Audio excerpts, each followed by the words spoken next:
Hello students देखो अब आम मौर्य साम्राज्य विषय जदि पढ़ा जा चंद्रगुप्त मौर्य शासन सहित चंद्रगुप्त राजवंशर चंद्रगुप्त मौर्य शासन अशोकर कलिंग युद्ध दुईटा मोस्ट इम्पोर्टेंट हेले ये शासन रे सामरिक शासन राजस्व शासन आउ न्याय बा विचार शासन आउ गोटे रहा तुम गुप्तचर व्यवस्था एति मोस्ट इम्पोर्टेंट। तो आम देखा चंद्रगुप्त शासन विषय आमको दुईटा माध्यम ज्ञान मिले एक हूँ मैगस्थनीज द्वारा रचित इंडिका आ गोटे हूँ कौन अर्थशास्त्र कौटल्य जोटा रचना करते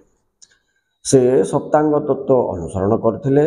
अष्टादश मंत्री मानक नहीं केंद्र मंत्री तापर प्रादेशिक शासन भी करते प्रादेशिक शासन गोटे क्वेश्चन आए पे राजधानी कौन थिला तो तांकर प्रादेशिक शासन रे से कौन करथिले उत्तर पथ दक्षिण पथ अवंती पथ प्राच्य एमती 4-5 भाग रे से विभक्त करथिले तांकर साम्राज्य को प्रदेश को आ प्रदेश रो मुख्य को कुमार बोली कहा जाउथला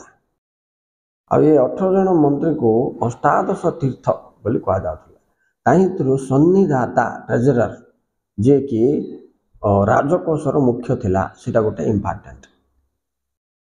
चलो टे देखा ये मौर्य शासन समय रे आदाय कर जाउथबा राजस्व गुड़ी को कौन थिला माने राजस्व शासन सहित संपर्कीय विषय रेवेन्यू एडमिनिस्ट्रेशन तो दे वर कलेक्टिंग लैंड टैक्सेस माने भू कर जो आदाय करथले भाग सीता सेतु तीनटा हला ना एथिरे पिला माने से सीताटा सरकारी भूमि उपर आदाय कर जाउथबा कर आ भागटा बेसरकारी भूकर भूमि कर बोली कहबे बेसरकारी क्षेत्र आदाय कर जाउथला हेले ये केते आदाय कर जाउथला ना चंद्रगुप्त मौर्य को समय रे मोट शस्यर 1/6 एक षष्ठांश जहाँ अशोक समय रे एक अष्टांश 1/8 आउ सीता जो टैक्स करथुले सीता पनीपरिबा और अन्य टैक्स को सीता बोली कहा जाउथला ता बादे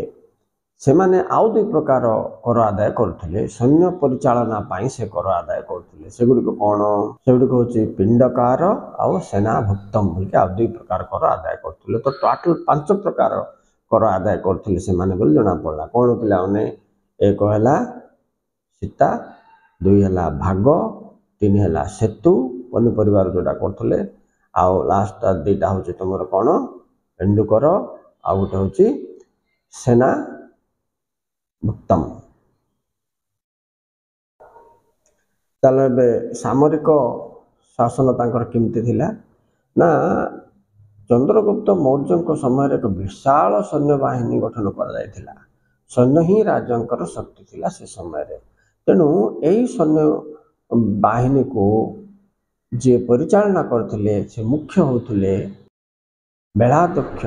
बलाध्यक्ष बा तांको सेनाध्यक्ष बोली मध्य कहा जाउथिला। अच्छा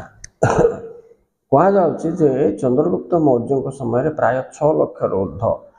सैनिक थिले जो माने कि पदासिक गजारोही रथारोही आ नौ परिचालक एवं तांकर परिवहन विभाग रे मध्य अनेक सैनिक माने रहथिले। अच्छा हेले ये सामरिक शासन परिचालना कला बेलू ये सामरिक विभाग को 6टी विभाग रे विभक्त करथिले ओके से मानका आमे कहया पदासिक अश्वारोही गजारोही रथारोही तापर परिवहन विभाग लास्ट हला नौ विभाग एमती 6 भाग विभक्त करथिले राइट इति काम करूथबा लोक माननको नायक आ गोटे प्रशस्त बोली कहा जाता जो माने मुख्य कर्मचारी मध्य थिले ये बलाध्यक्ष बा सेनाध्यक्ष को जो माने शासन सामरिक शासन रे सहायता करथिले। मौर्य शासन जदि आम विचार विभाग देखा आईने केते गोटे 1 मार्क 2 मार्क क्वेश्चन मध्य कवर हो जिवो ए सब जाक जॉइंट करके तुम 3 मार्क मध्य लिखि पारिबो जदि विचार विभाग किभଳି थिला देखो एक्चुअल पिला माने हमर दुई प्रकार केस थाए civil case and criminal case ताको क्रिमिनल केस को ओडिया रे फौजदार मुकदमा बोलिबे मरापिटा गंडगोल रक्तपात जोटा हम आपाई चंद्रगुप्त मौर्य अलगा कोर्ट गोटे करथिले ताको कंटक सदन बोली कहा जाउथला आ यार जजेस मानकु चीफ जस्टिस जजेस मानकु व्यवहारिक बोली कहा जाउथला नेक्स्ट सिक्स सेमतिका दीवानी कोर्ट तांकर जोटा थिला दीवानी मकद्दमा लड़ जाउतला ताको धर्मस्थाय बोली कहा जाउतला ये धर्मस्थाय रो जो विचारपति मान थिले से मानको प्रतिष्ठा बोली कहा जाउतला राइट तो ए दीवानी मकद्दमा गुडी को कोन पारिवारिक अशांति बा जमी बा भूमि इत्यादि संपत्ति बाड़ी रो केस गुडा को दीवानी बोली कथा जोटी रक्तपात नथिबो राइट लिटिगेशन खाली थिबो हेले तुमको परीक्षा एमती पकाइबा व्यवहारिक और प्रतिष्ठा क्यों मानक कह जाउथला नहले कंटक सदन और धर्मस्थाय कौन सेमतिका पिला चंद्रगुप्त मौर्य शासन गुप्तचर व्यवस्था जो 2 मार्क आइला बेले तुम लिखिबो जे चंद्रगुप्त मौर्य समय रे गुप्तचर व्यवस्था थिला एठारे 2 प्रकार गुप्तचर थिले जन होचंती संचारक जो माने विभिन्न स्थान बुली बुली गुप्त समाचार आणुथले आ जन होचंती ए तुमरो संस्थक गोटे देख संचारक आ गोटे संस्थक संस्थक माने कौन गोटे निर्दिष्ट स्थान से माने रही रजा को गुप्तचर हिसाब से दूत हिसाब से कार्य संपादन करते ओके स्टूडेंट्स एटा आम केते गोटे 2-3 मार्क मिसामिशी कर मौर्य जो एरिया क्वेश्चन आसे विषय में आम चर्चा कले नेक्स्ट मुझे तुमको आ गोटे वीडियो अन्य विषय कहबी आईर आउ नेक्स्ट पार्टा हूँ कौन पिला माने मौर्यर इंपोर्टेंट बोले अशोक सहित जड़ित कौन कलिंग युद्ध आउर बौद्ध धर्म प्रचार okay okay students thank you very much for watching please like and subscribe